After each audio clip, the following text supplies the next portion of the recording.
आज पूरा दिन ही न्यूज़ चैनल्स पर एक ही चेहरा गर्दिश करता रहा और वो था अनमोल उर्फ पिंकी का। शाहाना अंदाज में और बिल्कुल बेबाक से अंदाज में, बेफिक्र स्टाइल में अदालत में टहलती हुई पाई गई हैं ये खातून और बहुत मज़े से चलती हुई आ रही हैं, जिन्हें प्रोटोकॉल दिया जा रहा है सिंध पुलिस की जानिब से। जो अफसरान हैं वो उनको प्रोटोकॉल दे रहे हैं, रास्ता दे रहे हैं, आगे आने वाले लोगों को हटा रहे हैं और साथ साथ उन्हें भी बताते जा रहे हैं कि कहाँ कहाँ जाना है और कहाँ कहाँ बैठना है।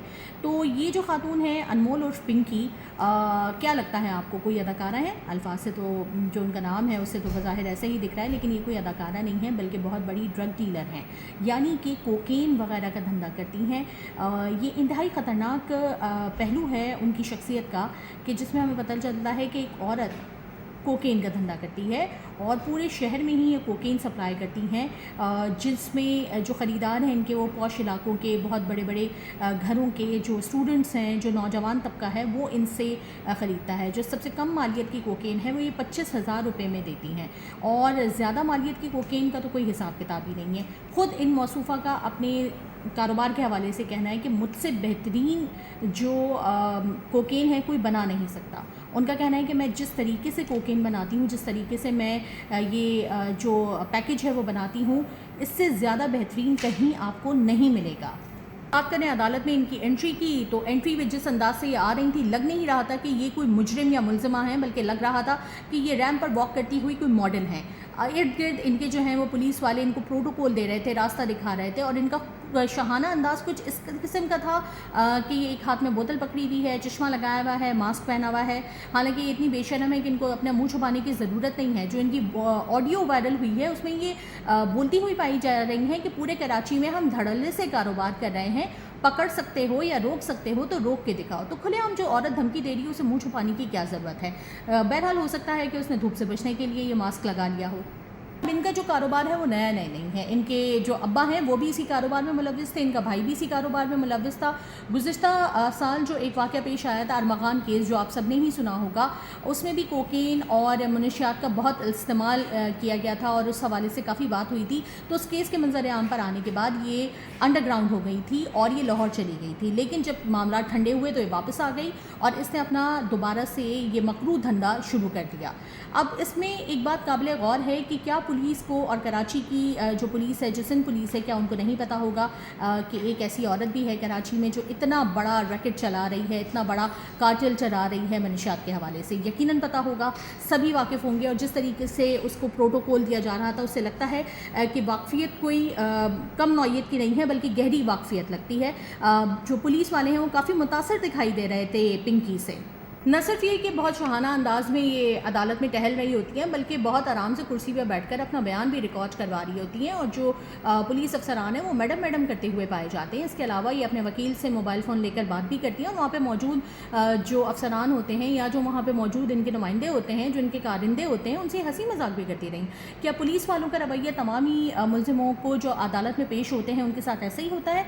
यकीनी तौर पर नहीं होता। और अगर ये कहा जाए कि खातून होने का इनको फ़ायदा दिया गया, तो उन खातून का क्या है जिनको आपने औरत मार्च पे गिरफ़्तार किया था? मैं शीमा किरमानी की बात कर रही हूँ, जो कि सोशल एक्टिविस्ट हैं और उनकी उम्र भी जो है वो 75 साल है।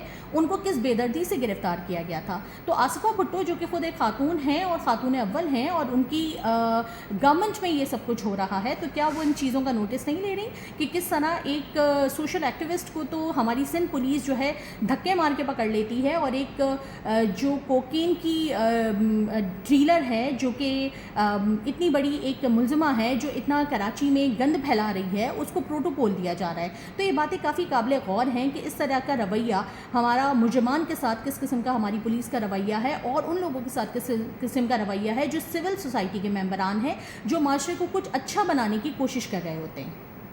संगीन नौइयत के 10 मुकदमात में ये औरत मतलूब थी, लेकिन उसके बावजूद सिंध पुलिस ने अब तक इसको गिरफ्तार क्यों नहीं किया?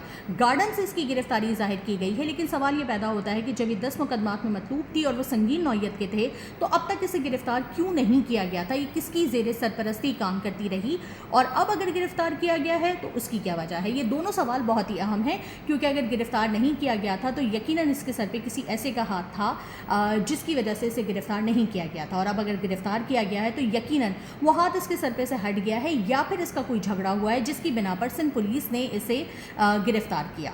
کی جانب سے بتایا گیا ہے کہ اس عورت کے پاس سے ایک پستول برآمد ہوا ہے، کروڑوں مالیت کی کوکین برآمد ہوئی ہے، اور اس کے علاوہ پولیس کا یہ بھی کہنا ہے کہ اس سے بہت تفتیش میں اہم انکشاف ہوئے ہیں. کمال ہے، مطلب اہم انکشافات ہوئے ہیں جو تہلکہ خیز بھی ہیں. اس کے باوجود بھی پولیس کی جانب سے ایسا زبردست پروٹوکول دینا کچھ سمجھ سے باہر ہے. اب آئی جی سندھ نے اور جو اس کے علاوہ وزیر داخلہ سندھ ہے ضیاء اللہ سنجار، انہوں نے میڈیا پر آنے کے بعد ان تمام ہی ویڈیوز کے بعد جو ہے کافی سخت نوٹس لیتے ہوئے 3 پولیس افسران کو معطل کر دیا. لیکن کیا یہ صرف کافی ہے کہ 3 پولیس افسران کو معطل کر دیا جائے؟ کیا اس میں پوری تحقیقات نہیں ہونی چاہیے کہ کس طرح ایک ملزمہ کو اس طرح سے پروٹوکول دے کے عدالت لایا جا رہا ہے اور وہ بڑے آرام سے باتیں کر رہی ہے؟ اور بتایا جا رہا ہے کہ دوران حراست بھی اس کا کہنا یہ تھا کہ میں بہت جلدی باہر آ جاؤں گی، میں بہت دن تک حراست میں نہیں رہوں گی. تو اتنے کانفیڈنٹلی یہ کس کی ایما پر اس قسم کے بیانات دے رہی ہے؟ اس کے سر پہ کس کا ہاتھ ہے؟ کیا اس کا حال ویسا ہی ہوگا جیسے ارمغان کیس کا ہو رہا ہے، جس کا کوئی سر پیر ابھی تک ہاتھ نہیں آیا ہے اور کچھ بھی پتہ نہیں چل رہا ہے کہ آگے آنے والے وقت میں ان مجرمان کے ساتھ کیا ہوگا جو اس وقت زیر حراست ہے؟ کیا پنکی کا حشر بھی وہی ہونے والا ہے کہ بہت جلد وہ بھی حراست سے باہر آ کر دوبارہ سے اپنا مکروہ دھندا شروع کر دے؟ یہ دیکھنا آنے والے وقتوں میں بہت قابل غور ہوگا. اور اس کے ساتھ ساتھ سندھ پولیس اور سندھ گورنمنٹ کے اوپر بھی یہ سوالیہ نشان ہے کہ کس طرح ایک عورت اتنے آرام سے، جو کہ اتنے ایک مکروہ دھندے میں ملوث ہے، بہت آرام سے عدالت کے احاطے میں کھلے عام پھر رہی ہے بغیر ہتھ کڑی لگائے، اور پولیس والے اسے ایک وزیر اعلیٰ کا درجہ دیتے ہوئے اس کو پروٹوکول دے رہے ہیں. تو یہ ساری باتیں دیکھنے والی ہیں، اور یقینی طور پہ اس میں ہمیں یہ بھی دیکھنا پڑے گا کہ اس قسم کا دھندا کرنے والے لوگ کراچی میں کتنے موجود ہیں اور کراچی کے نوجوانوں کو کس طریقے سے خراب کیا جا رہا ہے. تو امید تو یہی ہے کہ شاید یہ انجام تک پہنچے، شاید منطقی انجام کچھ ایسا ہو جس سے کچھ نوجوان نسل کا بھلا ہو سکے اور یہ سارے لوگ عبرتناک انجام تک پہنچ سکیں.